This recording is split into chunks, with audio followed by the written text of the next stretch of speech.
Hi hello friends, எல்லோரும் எப்படி இருக்கீங்க? எல்லோரும் நல்லா இருப்பீங்க அப்படின்னு சொல்லிட்டு நம்புகிறேன். ஸோ இந்த செடி என்னன்னு சொல்லிட்டு பார்க்குறீங்களா, இதுதான் வந்துட்டு முடக்கத்தான் கீரை. இது நம்மளுக்கு ஜாயிண்ட் பெயினுக்கெலாம் நல்லாவே கேட்கும்.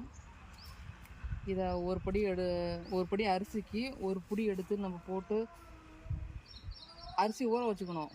ஊற வச்சு அது ஒரு 2-3 ஹவர்ஸ் ஊறினதுக்கப்புறம் இதை போட்டு ஒன்றா போட்டு மிக்ஸ் பண்ணி அரைக்கணும். அரைச்சி ஒரு 4 to 5 ஹவர்ஸ் நல்லா வந்து பொங்கி வரணும். பொங்கி வரனதுக்கப்புறம் நம்ம ஊற்றி சாப்பிட்டோம் அப்படின்னாக்க உடம்புக்கு வந்துட்டு அவ்வளோ ஒரு ஹெல்த்து.